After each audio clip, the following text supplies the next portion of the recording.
Fred, berapa ukuran batu bata? 20 kali 10 kali 3. Santos, berapa ukuran batu bata? 25-20. Pablo, berapa ukuran batu bata?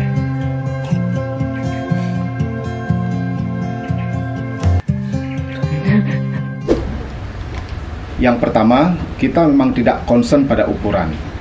Kami mencoba mendatangi tempat-tempat pembuatan bata merah untuk memesan bata dengan ukuran yang tidak standar. Bisa nggak bikin ukuran-ukuran yang lain, Bu? Enggak. Nggak bisa? Enggak bisa. Kenapa tidak bisa, Bu? Cuma gini aja ada produknya semua begini, Pak. Kalau mesen juga nggak bisa? Nggak bisa, mana saya ini orangnya tenaganya aja enggak kuat. Memang susah bikin yang dulu-dulu. Oke. Dia burung wango ya? Ya. Yang kedua, kita seolah-olah pasrah untuk menerima apapun yang disediakan oleh pasar. Ernest, kamu lagi pegang apa, Ernest? Bata, Pak. Ini yang hasil bongkaran dari Julah kemarin ya? Benar, Pak, benar. Imajinasi kita dibatasi oleh industri, baik industri besar maupun industri kecil. Kemarin siapa yang ikut ke pabrik bata? Saya dengan Santos. Oke. Mana bata yang ditemukan di pabrik bata? Yang ini? Benar, yang ini ya? Inilah bata yang ada di pasaran ya? Kalau di Bali, ini batanya. Kalau di luar Bali, beda lagi ukurannya. Jadi kalau kita pergi ke toko-toko material, kemanapun ukurannya pasti sama semua ini kan? Karena memang cuma satu bata ini yang diproduksi. Kenapa cuma satu ukuran bata yang diproduksi? Karena memang industri hanya menyediakan seperti itu. Sehingga ini penting sekali ya, imajinasi kita dibatasi oleh industri sebenarnya. Mereka cuma membuat satu jenis ukuran saja. Padahal di masa lalu ukuran bata kita ini macam-macam sekali. Ini bata merah biasa ya.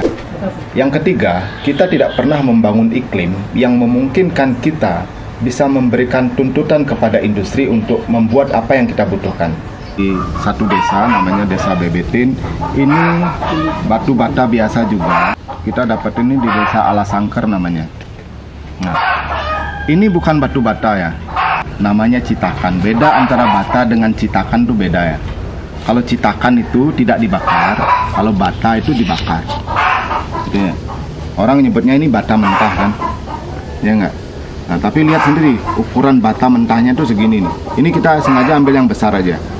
Padahal di desa, di Julah, ini kan dari desa Julah kan. Di Julah sendiri, ukuran bata itu ada 6 macam. Siapa yang ikut kemarin? Jen ikut ya? Ya, ukurannya kan beda-beda kan. Bata untuk dinding beda, bata untuk lantai beda, bata untuk dinding di bagian kolomnya beda, bata untuk melanjutkan dinding ke atas itu juga beda. Bata yang di bagian atas untuk supaya bangunan itu roboh keluar kalau ada getaran itu juga beda itu ukurannya. Ini yang saya sebut sebagai design with purpose ya. Semua desain ukuran ini ada tujuannya gitu.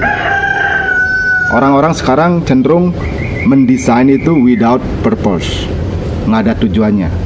Bata-bata segini cuman mainannya cuman maju mundur lubang tutup gitu aja kan. Nah, bata dan terakota itu suatu hal yang berbeda juga. Kalau terakota itu terbuat dari tanah liat. Kalau bata biasa terbuat dari tanah biasa sebenarnya, bukan tanah liat ya. Nah, tanah sawah boleh, tanah biasa juga boleh. Bahkan bata terakota pun ada beberapa jenis ukurannya kan, kita lihat di sini. Nah, 1, 2, 3. Ini kebetulan kita cuma punya 3 jenis ya. Sebenarnya ada bermacam-macam juga. Nah, bata terakota ini kuat sekali, tapi tetap harus pakai semen. Nah, kalau untuk lantai ini juga udah bisa untuk lantai ini besar, ukurannya besar sekali nih. Nanti dicatat ya, Santos ya, berapa ukurannya ini ya. Nah, kenapa sih ukuran bata itu harus berbeda-beda gitu kan? Ini penting banget. Karena bata itu sebenarnya struktural, bukan hanya pengisi. Kalau struktural dia berkontribusi pada kekuatan gitu kan. Dan random nyusunnya. Kenapa random? Kalau random itu tidak mudah crack gitu. Tapi kalau terpola begini susunannya itu mudah crack gitu kan. Cracknya itu nyambung cracknya tuh. Kalau susunan batanya tuh random, ini tidak mudah crack. Ketika terjadi ada gerakan sedikit itu ya udah sampai di situ aja. Karena masih ditahan oleh bata di bawahnya gitu kan. Nah, jadi bikin aja pola. Kalau digambar bikin aja pola. Kalau crack satu, ada gerakan satu pasti gitu semua. Jadi ada garis gitu nanti. Terus kemudian kenapa harus ada ukuran bata yang lebih panjang dari yang lainnya? Misalnya nih sama lebar sama tebal ya. Ini sengaja dibuat lebih panjang, kenapa? Karena ada satu bata, ada jenis-jenis bata yang harus masuk ke dalam kolom gitu kan. Kan kolomnya dari bata juga kan itu kan. Nah, kenapa ada bata yang dibuat lebih lebar? Itu juga sama. Karena masuk ke dalam kolom juga gitu kan. Nah, jadi kalau masuk ke dalam kolom kita kan ini mesti lanjut lagi di atasnya kan gitu kan. Jadi tidak harus potong gitu kan. Begitu kita potong kekuatannya juga berkurang gitu kan. Nah, jadi itu prinsip-prinsipnya. Ini bata-bata yang dibuat mentah kan gitu kan. Nah, kenapa mentah? Apakah mengurangi kekuatan? Jen sudah lihat di Julaya. Bahkan dibandingkan dengan batako. Batako kalau dipukul-pukul tuh getar. Kalau ini dipukul-pukul sama sekali nggak getar. Itu. Kenapa? Karena satu padat, terus kedua, jadi tanahnya ini masih punya daya rekatnya. Kalau ini kan sudah tidak punya daya rekat kan ini kan. Nah, ini masih ada daya rekatnya sedikit. Ini daya rekatnya tuh kuat banget. Jadi begitu ditempel, kena lembab, mereka masih hidup, semakin kuat, semakin menempel kan gitu kan. Nah itu sebenarnya kekuatannya. Kalau dari segi temperatur, bata-bata mentah seperti ini justru air insulation yang bagus sekali, penyeimbang suhu yang sangat bagus. Karena pada malam hari sisa-sisa panas siang hari itu kan masih tertinggal kan itu kan. Nah pada siang hari juga dinginnya malam hari itu masih tertinggal gitu kan. Nah ini yang disebut sebagai air insulation. Makanya tinggal di rumah dengan bata mentah itu sehat sebenarnya. Karena apa? Karena perubahan suhu di dalamnya itu tidak terlalu tinggi, tidak terlalu ekstrim gitu kan. Bagaimana caranya membuat supaya bata mentah ini kuat dan tahan lama? Pablo, bagaimana membuat bata mentah ini tahan lama, Pablo? Coba kamu pikirkan. Dicampur dengan batu kerikil, pasir. Mana kerikil, mana pasir? Ya, jadi tanah-tanah yang digunakan untuk membuat bata mentah ini harus difermentasikan lebih dulu. Semakin lama kita fermentasikan, semakin sering kita fermentasikan, itu akan semakin kuat. Fermentasikan tuh jangan pikir dikasih ragi, enggak, cuman dikasih air aja. Dikasih air, diinjak-injak, terus kemudian diluberin dengan air. Besoknya gitu lagi, digali, diinjak-injak lagi, kemudian diluberin dengan air, biarkan airnya meresap. Itu cara fermentasinya. Kalau yang bagus tuh minimal 7 hari. Terus kemudian pastikan di sini juga tidak ada terlalu banyak pasir ya. Ya. Pastikan tidak berpasir. Kenapa pasir tidak bagus? Karena kalau kena panas, pasir itu lebih cepat panas daripada tanah gitu kan. Jadi itu yang membuat crack sebenarnya. Terus kemudian kalaupun ada batu-batu, kalaupun ada batu-batu seperti batu ini, batu atau seperti batu kan. Nah, ini batu apung sebenarnya. Lava stone muda itu batu apung ya. Jadi nggak apa-apa. Karena dia masih ringan, terus kemudian perubahan suhu kalau kena panasnya itu tidak terlalu ekstrim. Kalau dibuat timelinenya nih, zamannya nih, ini dulu. Nah, tanah mentah dulu, bata mentah dulu, kemudian bata biasa, baru bata terakota ini. Kemudian baru setelah itu ada motif-motif seperti ini nih. Bata-bata kita motif, karena bagaimanapun juga kita perlu sesekali ada aksen, ada motif sedikit kan. Ini sebenarnya sudah kita susun, sehingga kalau disusun banyak ini langsung jadi motif gitu kan. Terus kemudian generasi sebelum ini apa? Generasi sebelum inilah yang disebut dengan tanah pol-polan itu. Jan dah tahu ya tanah pol-polan ya. Tanah yang hanya difermentasikan, tidak dicetak, terus kemudian disusun-susun saja. kayak gitu. Jadi kalau kita ke Julah banyak tuh tanah pol-polan itu kan. Kalau kita ke Sidetapu banyak tuh tanah pol-polan. Kalau kita ke Sudaji banyak tuh tanah pol-polan itu kan. Nah, jadi ini timeline. Kenapa susunannya tadi begini, Santos? Karena ini dulu, kemudian eranya ini, nah baru kemudian eranya ini. Nah di tengah-tengah itu ada bata gosok. Ini batanya orang Bali nih. Ini bata yang tidak pakai semen. Makanya nanti sebelum dipakai ini agak dikerik dulu, kemudian digosok-gosok. Nah, yang merekatkan itu adalah agregat tanah yang hancur karena digosok-gosok tadi. Tanah-tanahnya kan jadi bubuk-bubuk tanah gitu kan. Nah, itu sebenarnya yang merekatkan. Dicampur dengan air. Dikasih air aja ini kan, lama-lama kan lengket sendiri kan itu kan. Kayak gitu. Ini bata gosok. Jadi kenapa bata gosok namanya? Karena sebelum pasang dia digosok-gosok gini dulu kan. Sampai bubuk-bubuk tanahnya nih keluar begitu banyak kan, ada kayak lengket-lengket gitu kan, baru set gitu. Makanya orang Bali itu nyusun batanya tuh tanpa semen kan gitu kan, itu sebenarnya rahasianya. Nah, kayak gitu. Ya, yang keempat, kita tidak pernah belajar dari pencapaian orang kita di masa lalu. Berarti kebanyakan yang saya lihat di pura tuh pakai batanya. Ya benar. Yang di pura itu pakai bata gosok seperti ini. Nah, seperti yang kemarin kita lihat bata di Singaraja itu, pura yang di Singaraja itu batanya pakai ini kan, bata gosok ini. Kalau dilihat dari pura kemarin itu juga ukuran batanya kan beda-beda banget itu. Nah, untuk anak tangganya beda, untuk pinggiran anak tangganya tuh beda. Terus untuk lantai tangganya tuh beda ukurannya. Terus untuk dindingnya juga beda. Nah, nanti untuk detail-detail tertentu, bata-bata yang bertemu dengan paras itu ukurannya juga berbeda gitu kan. Ya, kenapa paras? Karena kita di sini banyak paras. Kalau bata itu susah untuk diukir. Yang diukir itu apa? Paras kan gitu kan.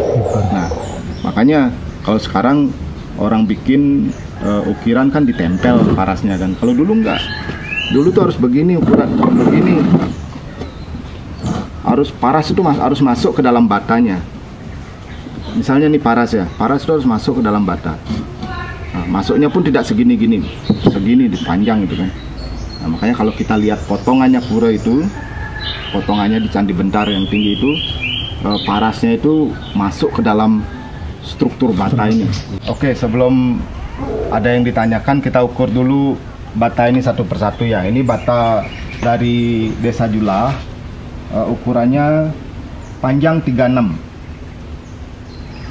lebarnya 20,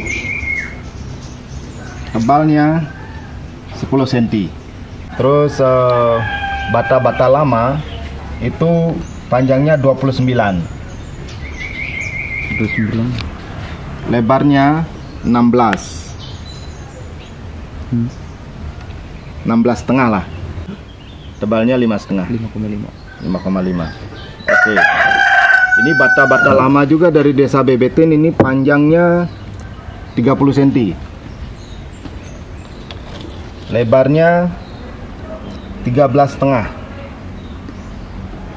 Terus kemudian tebalnya 8 cm. Terus kemudian bata biasa, bata yang ada di pasaran di Bali ini ya. Ini panjangnya tuh 23,5. Lebarnya 10. Tebalnya 5,5. Ya. Jadi kamu bilang tadi berapa lebarnya? Panjangnya 20 kali 15. Ngasal banget tuh. Ya kan? Ada juga bata-bata lama yang ukurannya tuh lebih tipis-tipis daripada ini. Benar 3 cm, 3 cm itu. 3 cm, 3,5, 4 cm gitu. Banyak sekali juga jenis bata-bata begitu. Tapi mereka intinya tuh proporsional. Nah, sekarang ini sebenarnya bata kita ini nggak proporsional. Kenapa tidak proporsional? Nah, karena kekuatan tuh udah nggak penting lagi. Kenapa nggak penting? Karena sekarang sudah menggunakan semen kan gitu kan. Bata gosok ukurannya 23, panjang 23, lebar 10,5, tebalnya 4,5. Terus kita juga punya bata terakota yang paling besar, ukurannya 29,5, panjang 29,5, lebar 13, nah, tebalnya 7 cm. Bata terakota biasa ukurannya panjang 20,5, lebarnya 10, tebalnya 6. Bata terakota kecil ukurannya tuh 21 kali 10 kali 4,5. Nah, bata-bata motif ini memang didesain oleh Rumah Intaran ya. Nah, jadi bahan dasar bata yang ini. Cuman kita kasih kita bikinin motif dari plat besi ini, sehingga begitu dicetak dia langsung ada tekstur seperti ini kan. Nah, kayak gitu. Oke, ada pertanyaan tentang bata ya? Kamu Santos, yang dapat tugas kamu nih, kita diskusi nih buat kamu sebenarnya nih Santos. Oh ya, satu yang belum saya jelaskan tadi ya, di antara susunan-susunan bata ini,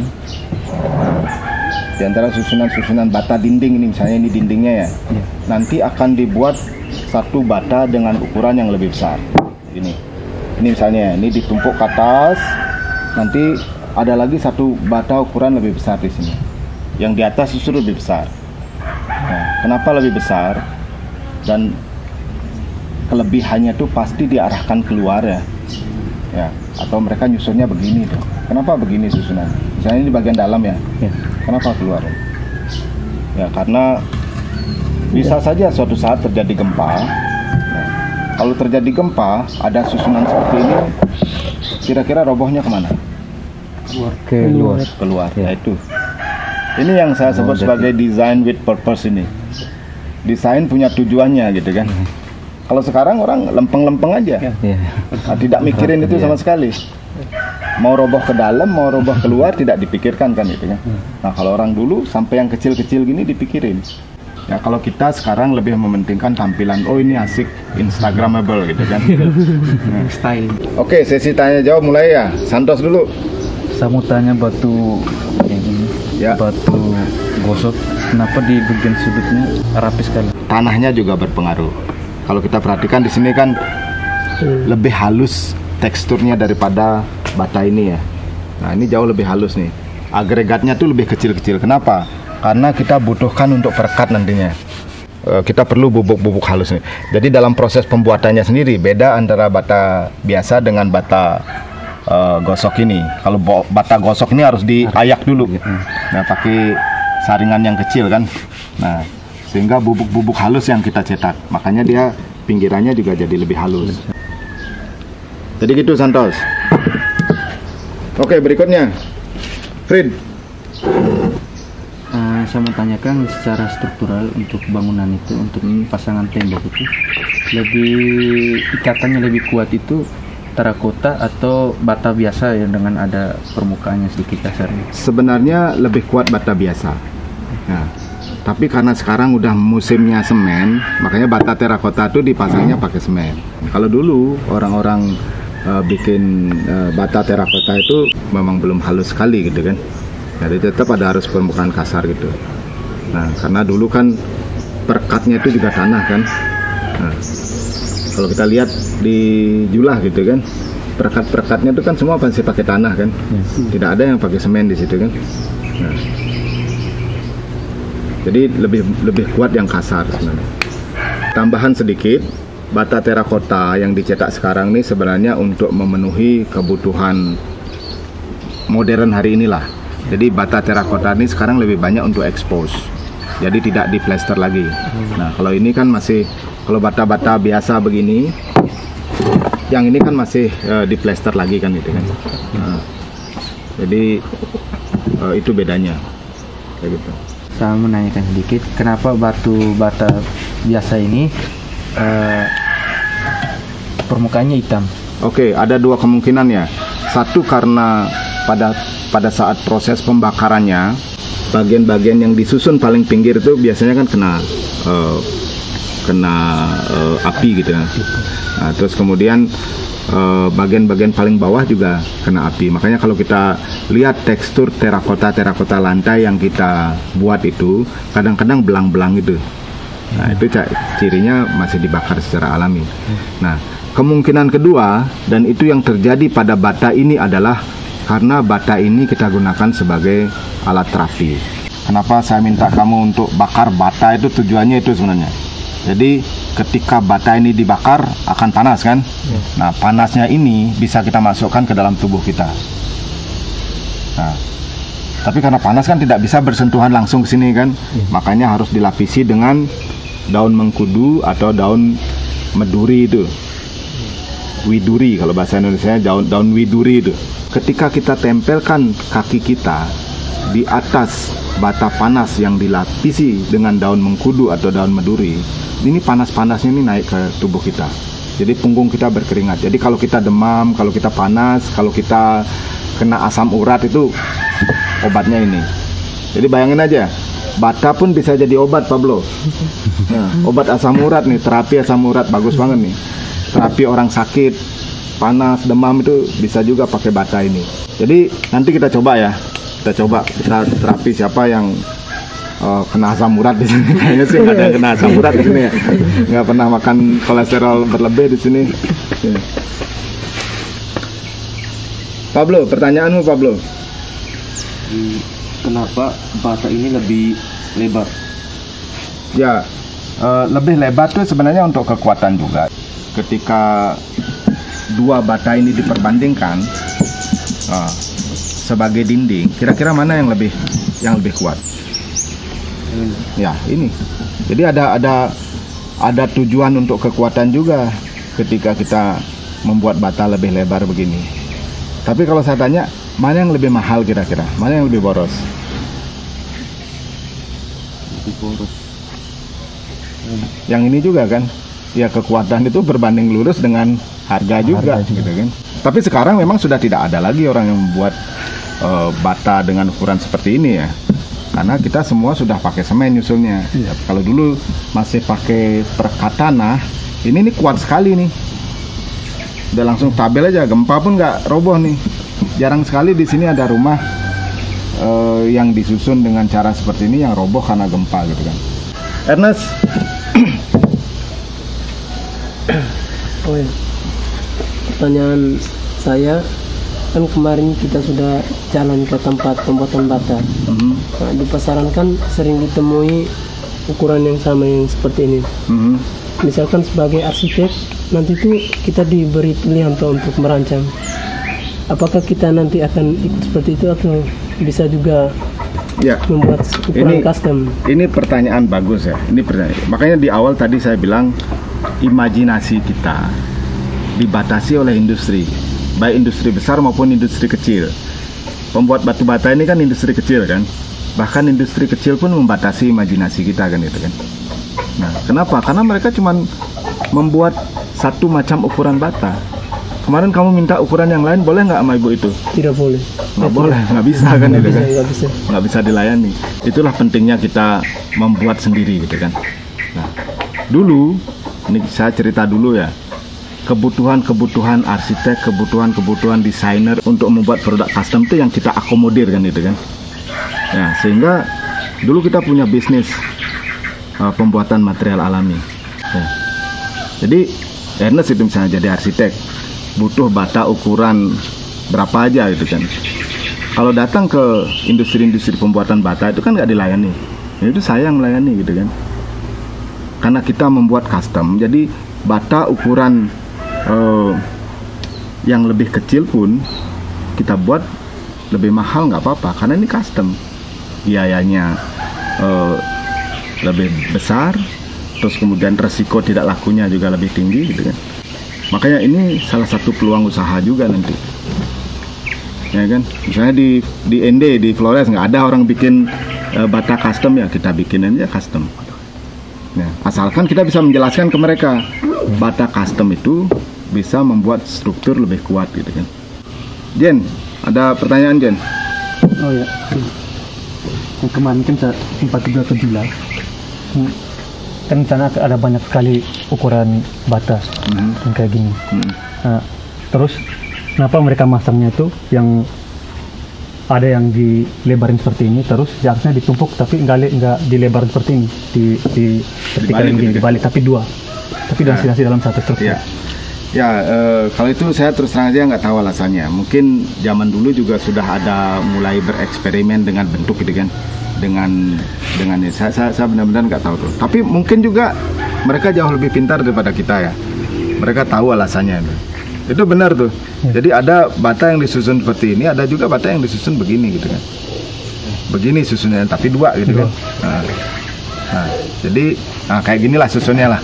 Nah, kayak gini susunnya. Tapi bukan yang besar-besar begini, yang lebih kecil. Nah, kalau yang lebih besar begini, ini semua disusunnya begini. Nah, disusunnya begini lah.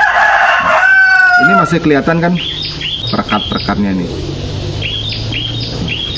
Jadi bayangin aja, kalau material materinya itu sama dengan perekatnya itu kan jadi kuat sekali kan. Nah, ini juga kurang lebih sama dengan ini kan. Tanah ini juga sama sumbernya dengan tanah ini kan gitu. Saya nggak tahu tuh alasannya tuh, nggak tahu tuh kenapa mereka begitu tuh. Hanya motif saja atau karena ada alasan lain, saya nggak tahu.